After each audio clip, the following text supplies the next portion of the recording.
Bismillahirrahmanirrahim. Assalamualaikum warahmatullahi wabarakatuh. Alhamdulillah wassalatu wassalamu ala Rasulillah wa bihi nasta'inuhu wa nastaghfiruhu wa natubu ilaihi wa asyhadu an la ilaha illallah wahdahu la syarika lahu wa asyhadu anna Muhammadan abduhu wa rasuluhu amma ba'd. Allahumma inni a'udzu bika minal jununi wal barasi wal judami wa sayyi'il asqam. Allahumma janibni min qalatil akhlaq wal a'mal wal ahwa wal adwa. Allahumma amin amin ya rabbal alamin. Ibu-ibu yang dirahmati Allah Ta'ala, puji setelah syukur kita panjatkan kepada Allah Subhanahu wa Ta'ala. Alhamdulillah, di setiap waktu, setiap saatnya Allah Subhanahu wa Ta'ala senantiasa memberikan perhatian kepada kita semua. Perhatian, kenikmatan dan kasih sayangnya tidak mesti dalam bentuk yang kita sukai dan kita cintai, bahkan dalam perkara-perkara yang kita selaku manusia tidak menyukainya, layaknya virus yang saat ini mewabah. Mudah-mudahan kita senantiasa mengambil hikmah dari setiap apa yang telah Allah takdirkan, karena pada prinsipnya Allah Subhanahu wa Ta'ala ingin senantiasa memberikan yang terbaik bagi kita selaku hamba-hamba yang diridainya. Dan mudah-mudahan kita termasuk orang-orang yang senantiasa istiqomah dalam beribadah meskipun kondisi-kondisi sulit yang mungkin saat ini sedang kita rasakan sampai beberapa hari ke depan. Salawat dan salam mudah-mudahan senantiasa terlimpah curahkan kepada suri teladan kita Habibana wa Nabiyana Muhammadin sallallahu alaihi wasallam, kepada para sahabatnya, kepada tabi'ut tabi'innya, dan insyaallah kita semua menjadi bahagian dari hamba-hamba Allah Ta'ala yang dimudahkan untuk senantiasa beristiqamah mengamalkan setiap pesan ajaran serta sunnah Rasulnya. Allahumma amin amin ya rabbal alamin. Ibu-ibu yang dirahmati Allah Ta'ala, tidak terasa sudah sebulan penuh sepertinya kita sementara waktu dari berbagai aktivitas yang berhubungan dengan majelis ta'lim ini. Mudah-mudahan seiring berjalannya waktu, meskipun kita tidak bisa bertemu secara fisik, tapi insya Allah dengan kemudahan media yang telah Allah ciptakan untuk kita semua, mudah-mudahan ya kondisi yang menjadikan kita tidak bisa bertemu secara fisik ini tidak menghalangi kita untuk senantiasa saling berbagi ilmu, saling berbagi pesan dan nasihat, sehingga insya Allah keistiqomahan itu menjadi sebuah kenikmatan yang begitu luar biasa kita dambakan dan kita rasakan. Ada satu hal yang harus kita cermati di tengah-tengah kondisi yang sangat sulit ini mungkin bagi sebagian orang. Salah satunya adalah semangat untuk beribadah menjadi salah satu hal yang begitu amat sangat dipertaruhkan dalam kondisi-kondisi seperti ini. Cukuplah petikan firman Allah Subhanahu wa Ta'ala di surat Fatir ayat 6 yang memberi semacam peringatan kepada kita. Allah Ta'ala berfirman, A'udzubillahi minasyaitonirrajim, Bismillahirrahmanirrahim. Inna syaitana lakum aduwwun fattakhiduhu aduwwa. Sesungguhnya setan itu adalah musuh yang begitu nyata untuk kita. Maka Allah menyatakan fattakhiduhu aduwwa, maka jadikanlah setan itu musuh sebenar-benarnya. Ya, ayat ini memberikan semacam peringatan kepada kita agar kita jangan terjebak dalam ibadah-ibadah yang sifatnya formalitas. Apa yang saya maksud dengan formalitas di sini? Ya, ibu-ibu yang dirahmati Allah Ta'ala, jangan sampai kemudian kita beribadah hanya sekedar menunggu momentum atau kerumunan orang. Yang ingin saya maksudkan di sini adalah bagaimana kemudian ketika nanti bulan Ramadan tiba, atau mungkin di saat-saat hari ini di mana kemudian aktivitas ibadah yang terlihat ya di tengah kerumunan orang, layaknya mungkin sholat 5 waktu berjamaah ke masjid, atau mungkin nanti ketika bulan Ramadan tiba dengan datangnya sunnah menunaikan sholat tarawih, kebiasaan untuk ya berbagi bukber bersama dan seterusnya. Ini mungkin menjadi sebuah kejadian-kejadian yang boleh jadi tahun ini tidak akan kita lihat. Tapi tentu saja kemudian ikhwata yang Allah, jangan sampai kemudian kejadian ini justru menjadikan semangat kita untuk beribadah malah makin surut. Akan tetapi harusnya sebaliknya. Ketika kemudian kita bisa bersemangat menunaikan sholat tarawih dalam kondisi yang normal dengan berjamaah ke masjid, begitu menggebu-gebunya kita ingin sholat berjamaah ke masjid. Maka hari ini atau Ramadan kali ini suasananya akan lain. Bagaimana kemudian semangat untuk beribadah itu ya akan diuji di tengah kesendirian kita atau di tengah-tengah ketika kita menunaikan aktivitas ibadah di rumah. Maka ada hikmah tersendiri ketika bulan Ramadan itu tiba.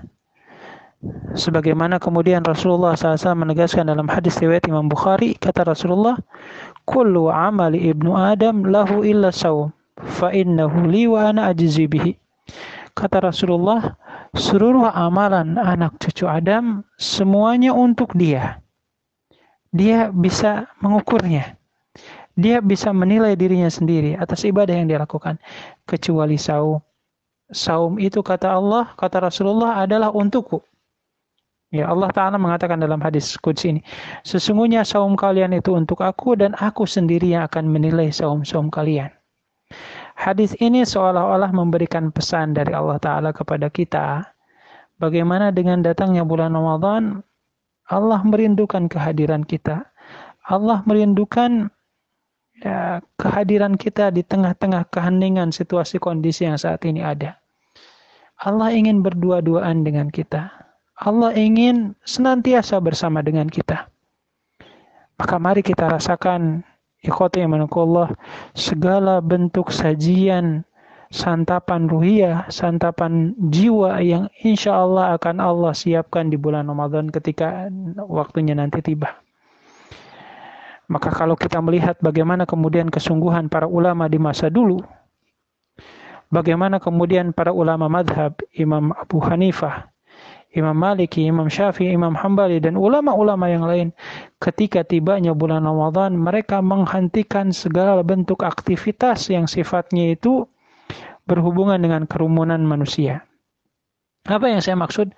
Madrasah-madrasah ilmu mereka, sekolah-sekolah mereka liburkan semuanya. Aktivitas-aktivitas perdagangan mereka liburkan semuanya. Karena kenapa? Mereka ingin fokus melakukan ibadah yang sifatnya individu, infiradi. Mereka ingin berdua-duaan dengan Allah Subhanahu wa taala. Maka tidak salah bagaimana kemudian Imam Syafi'i rahimahullahu taala selama bulan Ramadan beliau sanggup menghatamkan Al-Qur'an sebanyak 60 kali. Berarti 2 kali dalam setiap harinya. Maka hal seperti ini yang harus kita hadirkan seiring bulan Ramadan nanti tiba, dan wabil khusus bagaimana Rasulullah SAW mengingatkan kepada kita dalam sebuah riwayatnya, hadis riwayat Imam Muslim, kata Rasulullah, la yamutunna ahadukum illa wa huwa yuhsinul dzan bi rabbih. Kata Rasulullah, jangan pernah ada di antara kita wafat atau meninggal kecuali dalam kondisi senantiasa menjaga prasangka baik kepada Allah Subhanahu wa taala. Maka dalam kondisi yang sulit seperti ini, setiap mukmin yang memiliki keimanan dalam dirinya senantiasa melihat sisi positif dari setiap hal dan kejadian yang Allah tampilkan di alam dunia ini. Maka ketika berbicara tentang masalah wabah ini, ada sebuah hadis yang diriwayatkan oleh Imam Muslim, bagaimana kemudian Aisyah radhiyallahu taala anha pernah bertanya kepada Rasulullah.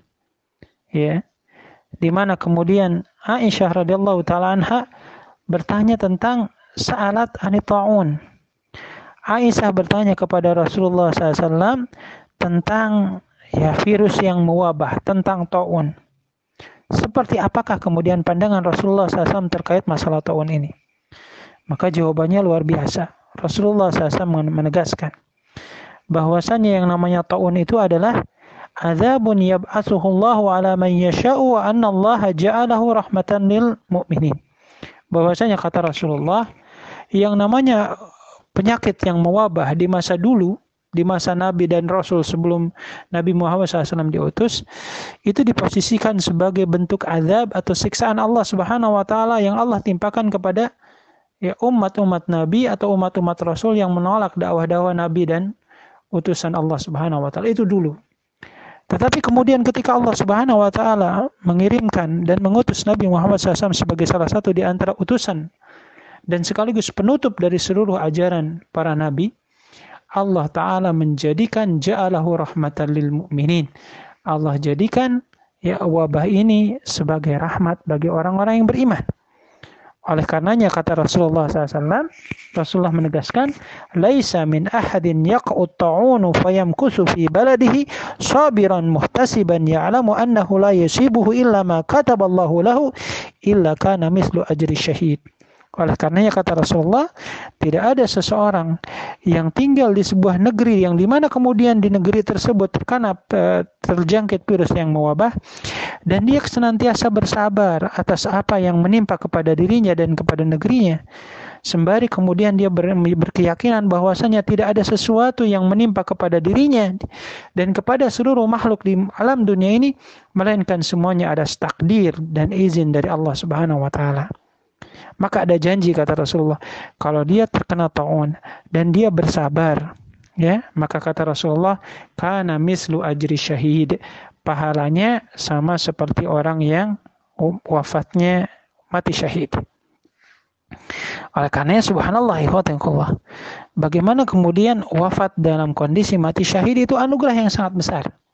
Sampai kalau kita membaca dalam kajian fikih, para ulama madhab itu sempat kemudian berdiskusi dan berselisih pendapat terkait ketika muncul virus yang mewabah di sebuah negeri atau di negeri muslim, apakah ada anjuran untuk melakukan kunut nazilah agar wabah itu kemudian secepatnya hilang. Ada pandangan menarik yang dikatakan oleh Imam Hambali. Dalam madhab Hambali atau dalam pandangan Imam Ahmad bin Hambal, tidak ada yang namanya kunut nazilah ketika terjadinya virus yang mewabah. Alasannya kenapa? Alasannya dua. Yang pertama, karena memang tidak ada petunjuk dari Rasulullah SAW harus melakukan kunut nazilah. Demikian juga para sahabat atau seperti Khalifah Umar bin Khattab ketika virus mewabah terjadi di masa beliau tidak pernah memerintahkan rakyatnya untuk melakukan kunut nazilah. Itu satu sisi. Di sisi yang lain, ya, kenapa kemudian tidak ada kunut nazilah? Karena alasannya adalah bahwasanya orang yang mati syahid, orang yang terkena taun itu adalah orang yang mati syahid. Dan bahkan disebutkan bahwasanya virus yang mewabah itu adalah bagian dari rahmat Allah untuk orang-orang yang beriman. Maka jikalau yang namanya virus yang mewabah itu adalah rahmat Allah, bahkan para korbannya tercatat sebagai orang yang mati syahid, kenapa kemudian harus berdoa kepada Allah agar penyakit ini segera dihilangkan? Ini pandangan Imam Ahmad bin Hambal, gitu ya. Makanya agak unik juga ikhwatallah kalau kita melihat di masyarakat kita, ya mohon maaf, ini menjadi PR besar bagi kita dan pemerintah untuk memberikan edukasi yang baik kepada masyarakat. Masih banyak di beberapa tempat-tempat tertentu korban COVID-19 ini, ya, ketika wafat banyak yang menolak untuk dimakamkan di tanah atau di perkampungan mereka. Padahal kalau kita melihat dan membaca umpamanya di tanah suci, bagaimana orang-orang yang mati syahid itu sampai dimakamkan di pemakamannya para sahabat. Itu sebuah penghargaan yang luar biasa. Nah, kalau dalam pandangan madhab Hambali tidak ada kunut nazilah. Tapi kalau dalam pandangan madhab Syafi'i dan beberapa madhab yang lain, berpandangan bahwasanya kunut nazilah tetap bisa dilakukan. Alasannya kenapa? Karena memang ada doa yang diajarkan secara langsung oleh Rasulullah agar kita terhindar dari wabah tersebut. Contohnya yang pernah mungkin kita perdengarkan, Rasulullah mengajarkan dalam hadis riwayat Imam Abu Daud, Allahumma inni a'udzubika minal junun wal baras wal judam wa sayil asqam. Ya Allah, aku berlindung kepada Engkau dari penyakit gila, dari penyakit kulit, lepra, dan berbagai penyakit-penyakit berbahaya yang akan menimpa kami. Ini salah satu contoh bagaimana kemudian Rasulullah SAW mengajarkan kepada kita doa agar terhindar dari yang namanya virus mewabah. Atau kalau dalam hadis yang lain Rasulullah mengatakan, firru minal judabi kafarriku minal asadi. Larilah engkau dari yang namanya virus yang mewabah, layaknya engkau lari dari hewan buas seperti yang namanya harimau atau singa. Nah, ini contoh ikhwatallah bagaimana kemudian Allah Subhanahu wa taala menjadikan, ya, virus yang saat ini sedang mewabah di dunia ini, di satu sisi Allah Subhanahu wa taala menjadikan mungkin azab bagi orang-orang yang kafir, orang-orang yang kufur kepada Allah, tetapi Allah menjadikan virus tersebut sebagai rahmat. Maka dalam hal ini mari kita melihat dan perdengarkan salah satu petikan firman Allah Ta'ala di surat Al-Baqarah ayat 216. Allah Subhanahu wa taala menegaskan, a'udzubillahi minasyaitonirrajim. Wa asa an tuhibbu syai'a wa huwa syarrul lakum wa asa an takrahu syai'a wa huwa syarrul lakum.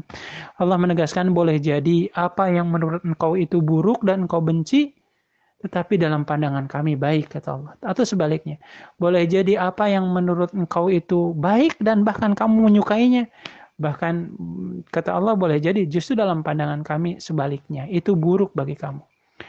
Nah, ini satu sisi yang harus kita camkan, ikhwatahillah, dalam kondisi keterbatasan yang saat ini menimpa diri kita, negeri kita, bahkan belahan dunia negara yang lain. Ya, kita sebagai seorang muslim yang memiliki keimanan dalam diri kita, kita senantiasa harus memiliki husnudzan kepada Allah Ta'ala, bahwasannya dalam setiap hal-hal yang menurut pandangan kita buruk akan senantiasa ada kebaikan yang senantiasa, yang dalam hal ini Allah sedang mempersiapkan untuk kita semua.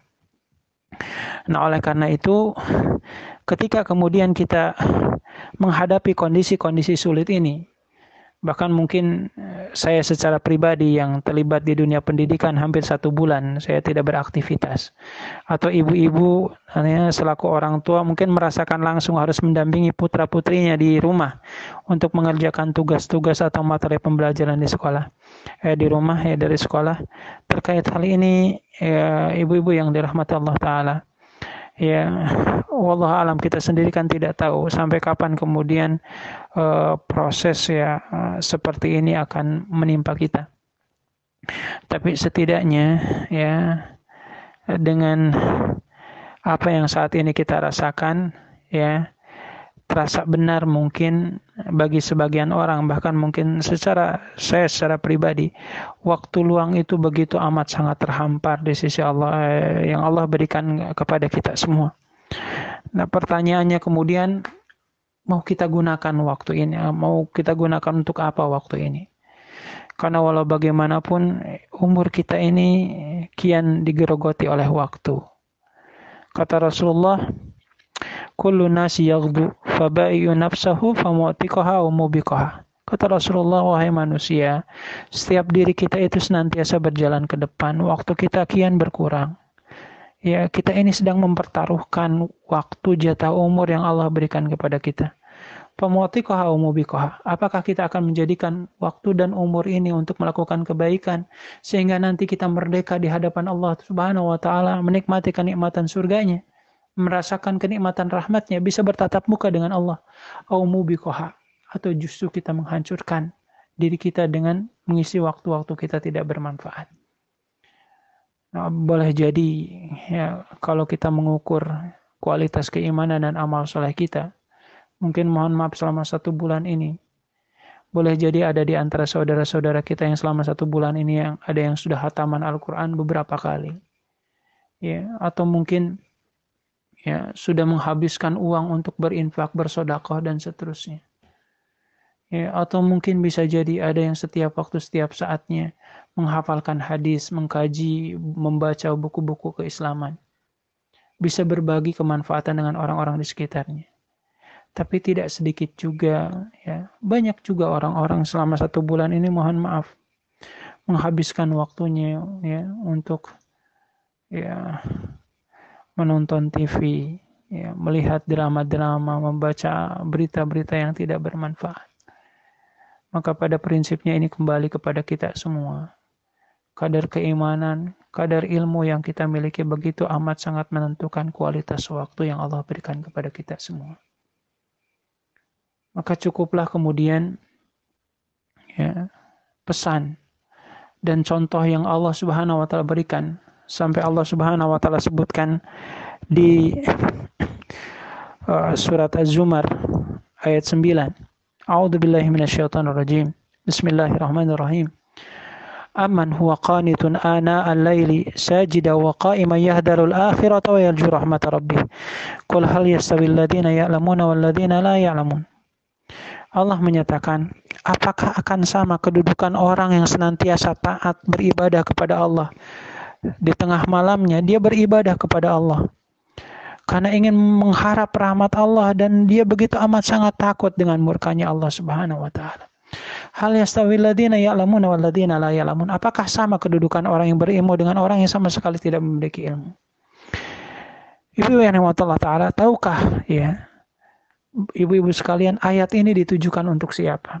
Kalau kita baca dalam kitab tafsir Imam Ibnu Katsir, terdapat beberapa riwayat yang menyatakan bahwasannya ayat ini ditujukan Allah Subhanahu wa Ta'ala kepada sahabat Utsman ibnu Affan, atau tepatnya ayat ini isinya adalah pujian Allah kepada Utsman ibnu Affan. Ya, apa yang dilakukan oleh Utsman ibnu Affan? Subhanallah, ibu sekalian, ternyata disebutkan bahwasannya sahabat Utsman ibnu Affan terkadang dalam beberapa malamnya beliau menunaikan sholat tahajud hanya dengan 1 rakaat saja. Tetapi 1 rakaat yang dimaksud di sini adalah ya beliau membaca 30 juz untuk 1 rakaatnya. Dan itu bukan dilakukan sekali 2 kali. Maka ini contoh sederhana bagaimana kemudian Allah Subhanahu wa Ta'ala mengingatkan kepada kita agar kita benar-benar menggunakan momentum waktu yang penuh dengan kekosongan ini dengan kebaikan-kebaikan yang tiada tara. Apalagi mohon maaf bagi ibu-ibu yang dirahmati Allah Subhanahu wa Ta'ala yang mungkin nanti ya di bulan Ramadan mohon maaf tidak lagi bisa menunaikan aktivitas sholat 5 waktu atau mungkin sholat tarawihnya di masjid. Sebenarnya ada bukti cinta kasih, ya, ada semacam kado penghargaan hadiah yang tiada tara yang Allah berikan untuk ibu-ibu sekalian. Apa yang dimaksud di sini adalah Rasulullah SAW mengatakan kepada kita, khususnya ini janji untuk para ibu sekalian, ya, sebagaimana dalam hadis yang diriwayatkan oleh Imam Ahmad. Ummu Salamah radhiyallahu ta'ala anha mengatakan adanya sabda yang disampaikan oleh Rasulullah SAW yang berbunyi, khairu masajidin nisa qa'ru buyutihinna. Sebaik-baiknya tempat sujud para perempuan adalah di dalam rumah-rumah mereka. Terkait hadis ini kemudian bahkan ada kemudian riwayat-riwayat yang lain. Salah satunya di mana Rasulullah mengatakan sholatul rajuli fil jama'ati tudha'af ala sholatihi fi suqihi aw fi baitihi. Rasulullah mengatakan sholatnya seorang laki-laki di masjid secara berjamaah itu jauh lebih baik dibandingkan dia lakukan di rumah ataupun di pasar-pasar di tempat kerjanya. Maksudnya apa yang dimaksud dengan hadiah yang saya maksud dari 2 hadis ini? Ada sebuah keterangan yang dikatakan oleh Imam Ibnu Rajab yang disebutkan dalam kitab Fathul Bari, di mana Imam Ibnu Rajab mengatakan bahwasannya apa yang disabdakan oleh Rasulullah bahwasannya sebaik-baiknya tempat sujud bagi para perempuan adalah di dalam rumahnya. Bahwasannya sholatnya seorang laki-laki di masjid itu berlipat-lipat. Maksudnya apa? Mari kita perhatikan apa yang dikatakan oleh Imam Ibnu Rajab. Imam Ibnu Rajab mengatakan, wa yadhullu ala anna salatal mar'ati la tudha'af fil jama'ah fa inna salataha fi baitiha khairun laha wa afdal. Kata Imam Ibnu Rajab, hadis yang disebutkan tadi di awal menyatakan bahwasannya kalau seandainya ada perempuan yang memilih sholat di masjid berjamaah, maka pada dasarnya perempuan tersebut tidak mendapat pahala kelipatan ketika dia berjamaah. Jadi kalau laki-laki sholat berjamaah di masjid mendapatkan kelipatan 25-27 derajat, bagi perempuan keutamaan itu tidak akan pernah didapatkan. Karena kenapa? Karena Rasulullah menegaskan khairu masajidin nisa qa'ru buyutihinna. Karena kalau seorang perempuan dia ingin mendapatkan kelipatan dari pahala-pahalanya atas sholat yang dilakukan, maka lakukanlah sholat itu di rumahnya. Ya, mungkin ini berat bagi para laki-laki, tapi berbeda bagi para perempuan. Justru ini keutamaannya. Tapi bukan berarti kemudian para ibu tidak boleh sholat tarawih di masjid, silahkan. Bahkan ini bagian dari syiar-syiar Islam. Ya, Allah menegaskan di surat Al-Hajj, wa may yu'addim sya'irallah fa inna dzalika taqwa min taqwal qulub. Bahwasanya siapa orang yang mengagungkan syiar-syiar Allah itu menjadi tanda ketakwaan seseorang. Nah, dalam kondisi seperti ini pun ketika seorang perempuan atau ketika seorang istri memilih sholat tarawih di rumahnya, sholat 5 waktu di rumahnya, maka subhanallah pahala itu begitu berlipat-lipat di hadapan Allah Subhanahu wa Ta'ala. Nah, ini mungkin poin-poin yang harus coba kita fahamkan. Bagaimana kemudian Allah Subhanahu wa Ta'ala mengingatkan kita ada begitu rahmat yang ingin Allah berikan dalam kondisi-kondisi sulit seperti ini.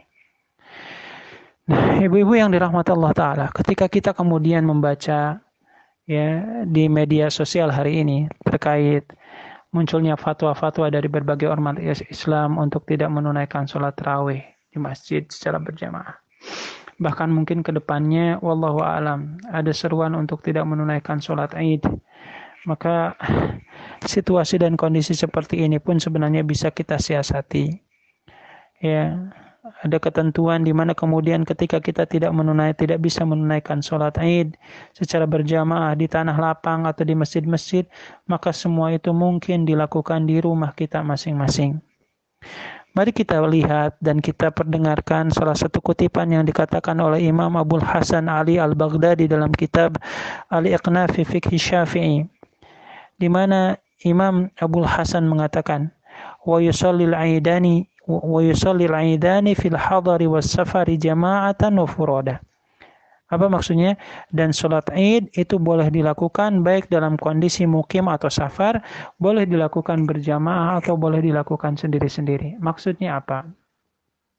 Terkait ungkapan ini, Imam Abul Hasan kemudian mengutip salah satu riwayat yang diriwayatkan dalam hal ini oleh Imam Al-Baihaqi, bahwasanya disebutkan adalah sahabat Anas bin Malik radhiyallahu taala anhu ketika beliau bermukim di kota ketika beliau bermukim di kota Basrah, dan saat itu kemudian beliau memiliki halangan untuk tidak bisa menunaikan sholat Id berjamaah, maka yang beliau lakukan adalah beliau mengumpulkan anak istri bahkan pembantunya untuk sholat berjamaah di rumah. Dan hadis ini menjadi salah satu solusi sebenarnya. Tidak perlu kemudian kita khawatir. Dan mungkin pasti kekecewaan itu ada. Ketika nanti kita tidak bisa bersilaturahim, kita tidak bisa, bercipika-cipiki dengan saudara kita, dengan kerabat kita, dan seterusnya. Tapi ala kulli hal, terdapat begitu banyak rahmat yang Allah berikan untuk kita semua. Dan terakhir mungkin ada satu poin yang ingin saya sampaikan, ibu-ibu yang dirahmati Allah Ta'ala. Dalam kondisi yang begitu sulit saat ini, ya, di samping mari kita tingkatkan rutinitas ibadah kita, meskipun harus kita lakukan lebih banyak di rumah, dan insya Allah pahalanya tidak akan pernah dikurangi, bahkan akan dilipat gandakan oleh Allah Subhanahu Wa Taala. Hal yang lain yang tidak boleh kita lupakan dalam kondisi yang sulit seperti ini adalah, salah satunya adalah di samping mari kita tingkatkan tingkat kedekatan kita kepada Allah. Hal yang lain yang tidak boleh kemudian kita lupakan adalah mari kita jalin hubungan sosial dengan orang-orang yang ada di sekitar kita. Ya, banyak orang yang saat ini begitu merasakan kesulitan dengan kondisi yang ada. Tetapi mudah-mudahan hadis yang ingin saya sampaikan di kesempatan ini mudah-mudahan menjadi bahan pengingat dan penguat bagi kita semua. Adalah hadis yang diriwayatkan oleh Imam Abu Dawud. Rasulullah SAW pernah berkata kepada sahabat Umar bin Khattab. Kata Rasulullah, "Inna min ibadillahi unasan, ma hum bi anbiya wala syuhada." Kata Rasulullah, sesungguhnya ada di antara hamba-hamba Allah Ta'ala sekelompok orang.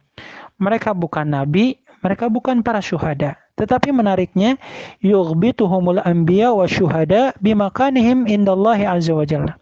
Tetapi menariknya, sekelompok orang itu begitu dicemburui oleh para nabi, para rasul, dan para syuhada. Karena kenapa? Para nabi dan para syuhada cemburu kepada orang-orang ini karena mereka begitu dekat dan mulia di sisi Allah Subhanahu wa Ta'ala. Hingga ketika sabda ini disampaikan oleh Rasulullah kepada Umar bin Khattab, banyak para sahabat yang bertanya-tanya. Para sahabat bertanya, "Man hum ya Rasulullah?" Siapakah mereka yang dimaksud ya Rasulullah? Maka Rasulullah mengatakan, "Hum qaumun tahabbu biruhillah ala ghairi arhami bainahum wala amwal yata'atawunahu." Kata Rasulullah, mereka adalah orang-orang yang begitu cinta dan peduli kepada saudara seiman, padahal mereka tidak punya hubungan darah sama sekali dengan mereka, dengan orang-orang yang ada di sekitarnya, dan mereka pun tidak pernah memiliki motif kepentingan dunia ketika peduli dengan orang-orang di sekitarnya. Maka merekalah orang-orang yang dicemburui oleh para nabi dan para syuhada. Mereka adalah orang-orang yang memiliki jiwa sosial begitu tinggi kepada saudara-saudara seiman, yang mereka lakukan semuanya tahabbu nabiruhillah. Mereka melakukannya atas dasar ingin menggapai rahmat dan cintanya Allah Subhanahu wa Ta'ala. Maka terkait hal ini, mari kemudian ibu-ibu yang dirahmati Allah Ta'ala, ya, kita tingkatkan aktivitas dan rutinitas ibadah kita, ya, perbaiki pola hubungan kita dengan Allah Subhanahu wa Ta'ala, perbaiki pula hubungan dengan orang-orang di sekitar kita. Mudah-mudahan, ya, ketika badai ini berlalu, ya, kita termasuk orang-orang yang beruntung di sisi Allah Subhanahu wa Ta'ala, menjadi orang-orang yang patut dicemburui oleh para nabi dan para rasul, bahkan para syuhada pun begitu iri kepada kita. Mereka lah orang-orang yang beruntung, orang-orang yang diberikan keistiqomahan, orang-orang yang tidak hanya sekedar baik di tampilan luarnya, baik di hadapan orang-orang di sekitarnya, tetapi mereka adalah orang-orang yang begitu suci dan murni kecintaannya karena Allah Subhanahu wa Ta'ala. Mari kita, ya, terima, ya, segala bentuk bingkisan kado dari Allah Ta'ala, bingkisan dengan bulan Ramadannya nanti. Allah Ta'ala, ya, menginginkan kebersamaannya kita dengan zatnya. Allah menginginkan agar kita khusus menyediakan waktu dengan Allah Ta'ala khusus untuk bulan Ramadan ini. Mungkin tidak akan lagi kita rasakan di Ramadan-Ramadan yang lain. Ya, kita tidak bisa menghentikan segala bentuk aktivitas kita. Bahkan mungkin sekedar untuk i'tikaf 10 hari pun kita terasa begitu sulit. Untuk khataman Al-Quran pun mungkin terasa begitu sulit. Tapi dengan datangnya bulan Ramadan, dengan kondisi saat ini ada, Allah menarik diri kita, menarik keluarga kita untuk mengkhususkan waktunya hanya karena zatnya. Mari kita jadikan rumah-rumah kita sebagai masjid yang kedua. Mari kita jadikan, ya, rumah-rumah kita sebagai tempat ibadah-ibadah kita. Mari kita sucikan hati kita dengan sebenar-benarnya suci. Sahabat Utsman ibnu Affan radhiyallahu ta'ala anhu, beliau mengatakan, "Idza tahurat qulubukum ma syabi'tum bi kalami rabbikum." Artinya apa? Utsman ibnu Affan mengatakan, kalau hati kita bersih, kita tidak akan pernah jemu-jemu untuk mendekatkan diri kita kepada Allah Ta'ala. Untuk itu, di waktu-waktu yang terbaik, fi sa'atil ijabah, di waktu-waktu yang mustajab ini, mari ibu-ibu sekalian kita berharap, ya, dan memohon kepada Allah Ta'ala agar Allah Ta'ala menyucikan hati-hati kita sesuci-sucinya, agar kita layak menjadi tamu yang dimuliakan di bulan Ramadan nanti. Jauhilah rasa pesimisme, jauhilah, ya, perasaan-perasaan mengeluh dengan kondisi yang ada. Lihatlah sisi positifnya. Allah ingin ada bersama kita, menginginkan waktu-waktu kita hanya untuknya. Itu saja mungkin yang bisa saya sampaikan. Mudah-mudahan bisa menjadi ibrah dan pembelajaran bagi kita semua. Wallahu a'lam bishawab. Walhamdulillahirabbil alamin. Subhanakallahumma bihamdika asyhadu an la ilaha illa anta astaghfiruka wa atubu ilaik. Assalamualaikum warahmatullahi wabarakatuh.